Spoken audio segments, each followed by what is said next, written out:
अस्सलाम वालेकुम। मैं हूँ मसा और आप लोग देख रहे हैं किचन विद मसा।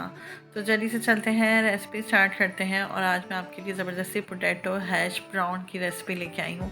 बहुत ही टेस्टी, बहुत ही यम्मी बनने वाले हैं और बिल्कुल न्यू स्टाइल में। आज से पहले आपने इस तरीके से ना हैश ब्राउन बनाए नहीं होंगे, क्योंकि इसमें मैं डालूँगी चिकन पाउडर, जो कि चिकन आप नहीं डालना चाहते, लो बजट में हम इसको बनाना चाहते हैं, तो इसके लिए बेस्ट है ये, ठीक है। और बहुत आसानी से आपको मिल जाता है। और इसके अलावा इसकी सॉस में डलेगा बटर चीज़ी पाउडर, तो ये भी आपको बहुत आसानी से मिल जाएगा। और इतना टेस्टी बनने वाली हैं दोनों चीज़ें कि जब आप ये बना के खाएंगे तो बहुत ही मज़ा आने वाला है। तो जल्दी से चलते हैं और potato hash brown with sauce की रेसिपी स्टार्ट करते हैं। मैंने यहाँ पे 5 आलू लिए, जैसे क्रश कर लिया है। और क्रश करने के बाद देखें, इस तरीके से मैं एक आपके सामने करके बता रही हूँ, बाकी मैंने पहले से करके रख लिए थे। बस इसके बाद हम इसे अच्छे तरीके से 2-3 पानी से वॉश कर लेंगे। वॉश करके इसे छान लेंगे, उसका पानी अच्छे तरीके से रिमूव कर लेंगे। और ये मैंने लिया है कॉर्नफ्लोर और चिकन पाउडर, ठीक है। चिकन पाउडर मैंने लिया है 1.5 खाने का चम्मच और कॉर्नफ्लोर लिया है 1 टेबल स्पून। इसको दोनों को अच्छे तरीके से मिक्स किया है। 8 से 10 हरी मिर्चें मोटी वाली लेके मैंने बारीक काट ली हैं, फ्लेवर अच्छा करने के लिए। थोड़े स्पाइसी से लगेंगे ना। इसमें हमने नमक नहीं डालना है, क्योंकि चिकन पाउडर में नमक मौजूद होता है, तो आपने स्वाद का ख्याल रखना है। ऑयल ले लेंगे 1 टेबल स्पून के बराबर। उसको मैं गर्म होने रख दूँगी पैन में, कढ़ाई में या पैन में, आपका जो दिल चाहे आप उसमें बनाएं, ठीक है। इसको गर्म करने के बाद हम इसमें सबसे पहले ना हरी मिर्चों को फ्राई करेंगे स्लो आंच पे। हरी मिर्चों को फ्राई करने के बाद हम इसमें डाल देंगे सारे आलू। इनका पानी जो है ना, मैं अच्छे तरीके से रिमूव करके फिर इसमें डालना है और चम्मच चलाते जाना है तकरीबन 3-4 मिनट। ये हमें काम करना है मीडियम आंच पे, क्योंकि जो भी आलू का पानी होगा ना, वो इसमें जाके हमें अच्छे तरीके से खुश्क कर लेना है। बस पानी जब खुश्क हो जाए तो इसका चूल्हा बंद कर देंगे, ठीक है। और चूल्हा बंद करने के बाद वही चिकन पाउडर और कॉर्नफ्लोर जो हमने मिक्स करके रखा था, वो हम इसमें शामिल कर देंगे और इसको फैला के डालेंगे और चम्मच की मदद से भी इसको ना पूरे आलू में कवर कर देंगे। बस आपने ये याद रखना है कि नमक बिल्कुल नहीं डालना। अगर नमक डाला तो बहुत तेज़ नमक हो जाएगा, क्योंकि चिकन पाउडर में नमक मौजूद है। अच्छे तरीके से इसको मिक्स करना है। तो मैंने ना इसको शेप देने के लिए स्क्वायर शेप की प्याली ली है और उसमें मैं इसको डालती जाऊँगी और चम्मच से ना इसको प्रेस करती जाऊँगी कि ये अच्छे तरीके से ना प्याली का जो है ना शेप इसमें आ जाए।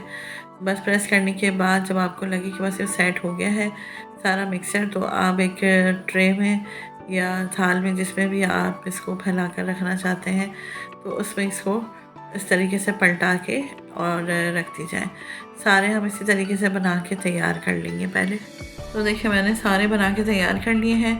अब हमने क्या करना है कि एक प्लेट में ये बॉल मैदा ले लें, छान लें पहले उसे।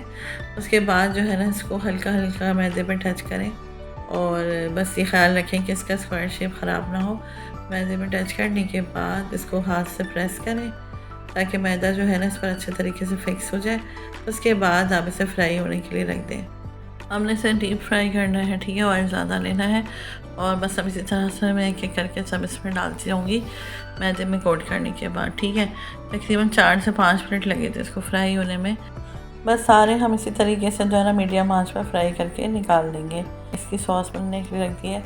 मैदा लिया है 1 टेबल स्पून और घी लिया है तकरीबन 2 खाने के चम्मच, ठीक है। घी की जगह आप बटर भी यूज़ कर सकते हैं। मेरे पास नहीं था तो मैंने घी यूज़ कर लिया है, टेस्ट में कोई फ़र्क नहीं आएगा। बस इसको हम भून लेंगे इसमें अच्छे तरीके से। घी में भूनने के बाद हम इसमें शामिल करेंगे दूध, 1 गिलास भर के दूध डालेंगे, हर आँच स्लो कर देंगे और इसमें डालेंगे अदरक पाउडर तकरीबन आधा टीस्पून, ठीक है। अदरक पाउडर डाल लें या लहसुन पाउडर, जो भी आपके पास अवेलेबल हो, और ना हो तो आप पिसा हुआ लहसुन या अदरक का पेस्ट भी डाल सकते हैं, ठीक है। इसको अच्छे तरीके से मिक्स करते जाएंगे और इस टाइम हम इसमें डालेंगे काली मिर्च पाउडर आधा टीस्पून, ठीक है। इसको भी हम मिक्स करेंगे। अच्छा, नमक हमने इसमें भी नहीं डालना है, क्योंकि इसमें मैं डालने वाली चीज़ी पाउडर। तो आप सोच रहे होंगे कि बटर चीज़ी पाउडर ये कैसे मिल सकता है। ये मिल सकता है आप किसी भी मसाले की शॉप पर, जहाँ पर मसाला पिसता है बनता है, वहाँ पर आप उन शॉप से लें तो ये आपको मिल जाएगा। ये तकरीबन मैंने डाला था 2 टेबल स्पून, ठीक है। सॉस हमारी ज़्यादा थी, इसलिए मैंने बटर चीज़ी पाउडर जो है ना वो ज़्यादा डाला था। अगर सॉस कम हो तो आप कम डालिएगा। बस इसको अच्छे तरीके से मिक्स करेंगे कि इसमें लम्स ना बने, ठीक है। और अगर आपको अभी भी दूध लगे कि कम है तो दूध आप और भी ऐड कर सकते हैं, आधा कप, ठीक है। तो दूध की क्वांटिटी बिल्कुल ठीक थी, बस मैंने इसको खूब चलाया और इसके जो लम्स हैं ना उसको ख़त्म किए। बस इसको अब हम चूल्हा बंद कर देंगे और प्याली में निकालेंगे और टेस्ट इसका बड़ा ही ज़बरदस्त था। तो देखा आपने, झटपट से हमारे बन के तैयार हो गए हैं क्रिस्पी पोटैटो हैश ब्राउन। ये वाकई देखने में जितने टेस्टी लग रहे हैं ना, खाने में उससे भी ज़्यादा मज़ेदार और बहुत ही यम्मी थे। मेरी फैमिली को तो बहुत बहुत पसंद आई ये वाली रेसिपी। तो उम्मीद है आज की वीडियो आपको पसंद आई होगी। इंशाल्लाह फिर आएंगे नई रेसिपी, नई वीडियो, नए व्लॉग्स लेके। अपना बहुत सारा ख्याल रखिएगा, दुआ में याद रखिएगा। मिलते हैं अगली रेसिपी के साथ। अल्लाह हाफ़िज़।